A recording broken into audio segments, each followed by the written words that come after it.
Bismillahirrahmanirrahim. Assalamualaikum warahmatullahi wabarakatuh. Apa kabar siswa-siswi SD Syamil kelas 4 semuanya? Ustazah berharap semua dalam keadaan sehat walafiat. Sebelum memulai pembelajaran, marilah kita awali dengan sama-sama membaca basmalah. Bismillahirrahmanirrahim. Berjumpa lagi dalam pembelajaran IPS bersama saya, Ustazah Ani. Materi kita pada hari ini yaitu tentang jenis-jenis usaha ekonomi, di mana tujuan pembelajarannya untuk mengenal jenis-jenis usaha perseorangan dan usaha kelompok. Disimak ya. Jenis-jenis usaha dibagi menjadi dua. Yang pertama usaha perseorangan, dan yang kedua usaha kelompok.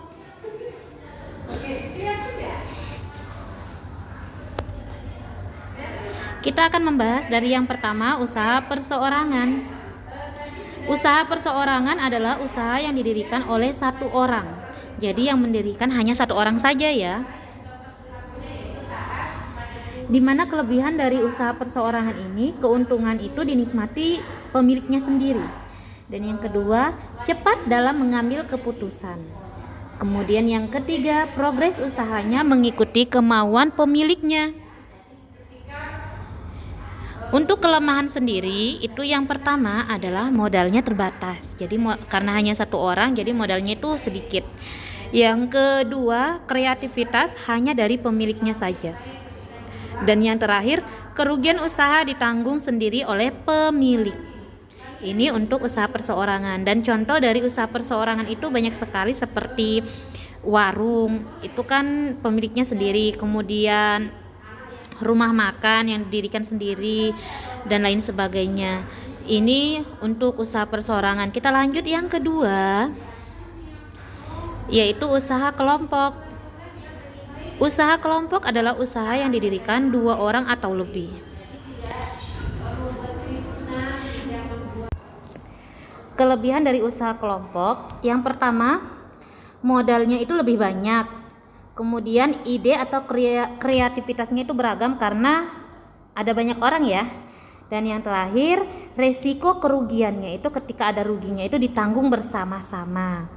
Nah, untuk kelemahan dari usaha kelompok, yang pertama, segala keputusan itu harus dibicarakan bersama-sama. Yang kedua, sering terjadi selisih pendapat karena didirikan oleh banyak orang, dua orang atau lebih. Nah, jadi sering terjadi selisih pendapat antara satu orang dengan yang lainnya. Dan yang terakhir, keuntungan itu dibagi bersama-sama. Ini untuk usaha kelompok. Nah, untuk contoh-contohnya kita bahas di macam-macam contoh usaha kelompok. Yang pertama, ini ada gambar apa?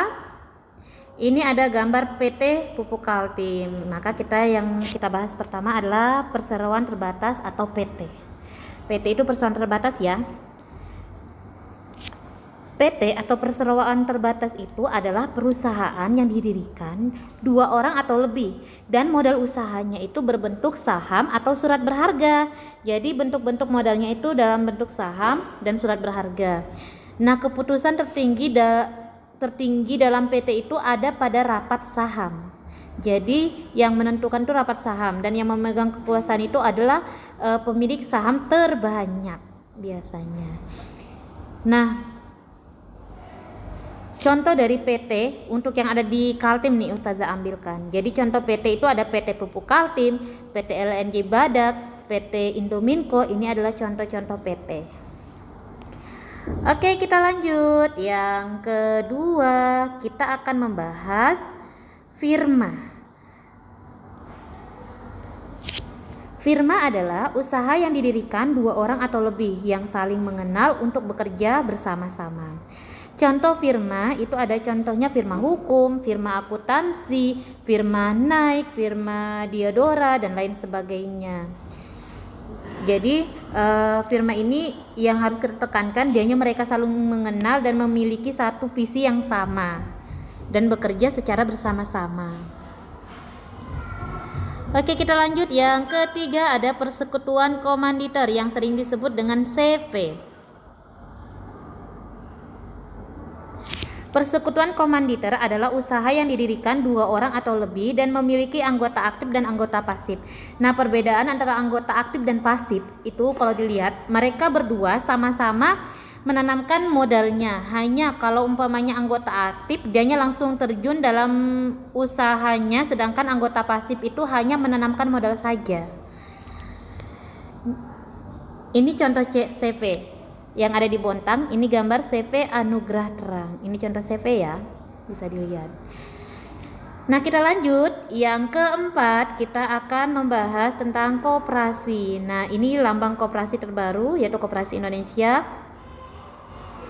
Koperasi adalah sebuah organisasi ekonomi yang dimiliki dan dioperasikan oleh orang seorang demi kepentingan bersama. Jadi ini untuk kepentingan bersama-sama anggotanya. Koperasi ini memiliki badan hukum dan berasas kekeluargaan. Nah, model koperasi sendiri berasal dari simpanan anggota.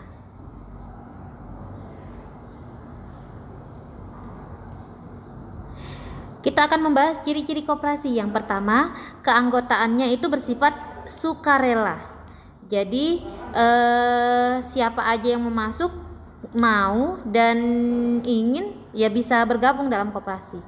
Kemudian kekuasaan tertinggi atau keputusan-keputusannya itu semuanya ada pada rapat anggota.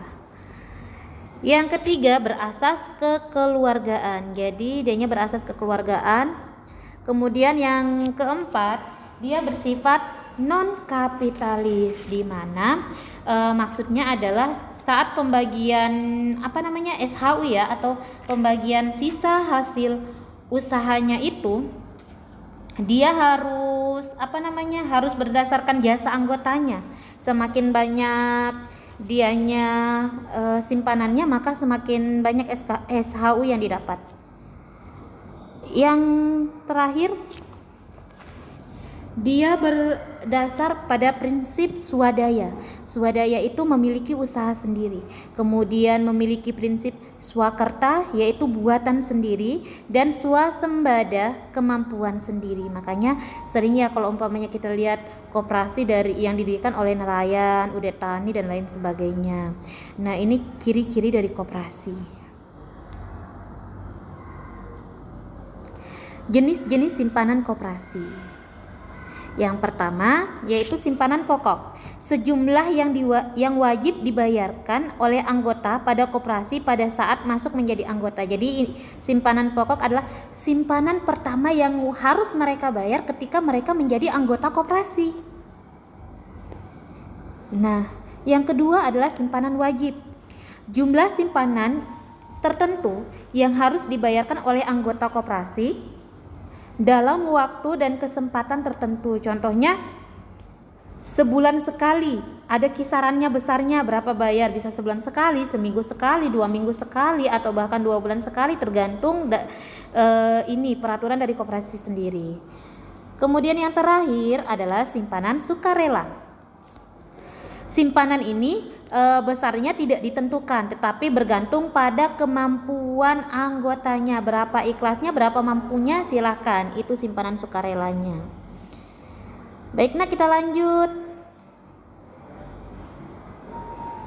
Terakhir dari Ustazah, dalam Quran surah Al-Furqan ayat 67, yang artinya, dan termasuk hamba-hamba Tuhan yang maha pengasih, orang-orang yang apabila menginfakkan harta mereka tidak berlebihan dan tidak pula kikir, di antara keduanya secara wajar. Jadi di sini kita dikatakan ketika kita memiliki harta, kita tidak boleh kikir ya. Kita tidak boleh kikir dan tidak boleh berlebihan. Di mana harta yang kita miliki itu itu sebagian adalah ada hak orang lain, di mana kita disuruh untuk berinfak. Seperti pembelajaran yang sudah kita pelajarin ya, ikhlas dalam beramal, kemudian berinfak. Silahkan ketika kita memiliki harta yang lebih, kita berikan kepada sesama yang membutuhkan. Baik anak-anak ustazah, mungkin demikian materi kita hari ini. Sampai jumpa di pertemuan selanjutnya. Mari kita akhiri dengan sama-sama membaca hamdalah alhamdulillahirabbil alamin. Sampai jumpa pertemuan selanjutnya. Ustazah akhiri, wassalamualaikum warahmatullahi wabarakatuh.